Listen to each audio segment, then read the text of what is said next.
جاؤ اور اپنی تاریخ کا مطالعہ کرو اور جان لو کہ تمہاری تاریخ شاندار بھی ہے، گندی بھی ہے اور بدنما بھی ہے۔ جب ہم اسلامی تاریخ کے بارے میں بات کرتے ہیں تو ہم میں سے بہت سے لوگوں کے ذہنوں میں یہ خوبصورت نقشہ ہوتا ہے کہ ہماری تاریخ، ہم جیسا تو کوئی نہیں۔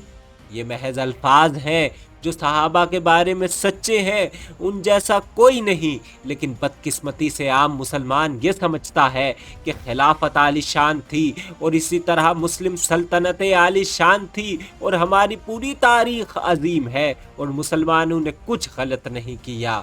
لیکن یہ سچ نہیں ہے۔ جب آپ اسلامی تاریخ دیکھیں گے تو معلوم ہوگا کچھ ایسے واقعات پیش آئے جو بالکل قابل نفرت تھے اور کچھ ایسے واقعات پیش آئے جو گھناؤنے تھے، جو دل دہلا دینے والے تھے۔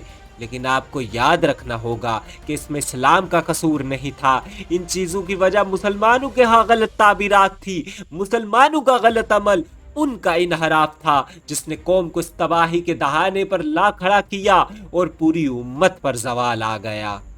پیغمبر نے فرمایا کہ دین کا یہ علم ہر نسل سے ایسے لوگ لے کر جائیں گے جو انصاف پسند اور راست باز ہوں۔ اللہ ہمیشہ لوگوں کے ایک گروہ کو دین سیکھنے اور دین کی تعلیم دینے کے لیے منتخب کرے گا۔ لوگوں کا ایک گروہ ہمیشہ موجود رہے گا۔ نبی نے فرمایا یہ لوگ تین منفرد قسم کے لوگوں سے نپٹیں گے جو اسلام کو توڑنے کی کوشش کریں گے۔ اگر آپ اسلامی تاریخ کا مطالعہ کریں گے تو معلوم ہوگا یہ تین قسم کے لوگ ہمیشہ سے موجود تھے۔ اور یہ تین قسمیں کیا ہیں؟ لوگوں میں سے غالین، مبتلین اور جاہلین۔ غالین سب سے پہلے وہ انتہا پسند ہیں جو دین کو جانتے ہیں لیکن وہ دین کو سیاق و سباق سے ہٹا دیتے ہیں۔ وہ ظاہر میں بہت سخت ہوتے ہیں، دین کی بڑی بڑی چیزیں چھوڑ دیتے ہیں لیکن مچھر چھانتے رہتے ہیں، اپنی مرضی کا اسلام ہمارے سامنے پیش کرتے ہیں اور اس طرح معاشرے اور لوگ تقسیم ہو جاتے ہیں۔ اور پھر دوسرے وہ لوگ ہیں، نبی نے فرمایا کہ جن کا دین سے کوئی تعلق نہیں، وہ صرف مسلمانوں کو نقصان پہنچانا چاہتے ہیں، وہ اسے اندرونی طور پر، بیرونی طور پر توڑنے کے لیے ہر ممکن کوشش کرتے ہیں۔ یہی ہے جو اسلام فوبیا کے مرض میں مبتلا ہے۔ لوگوں کا تیسرا گروہ وہ ہے جس کے بارے میں نبی نے فرمایا وہ جاہل لوگ ہیں، جو لوگ نہیں جانتے ہیں اور وہ یہ بھی نہیں جانتے کہ وہ نہیں جانتے۔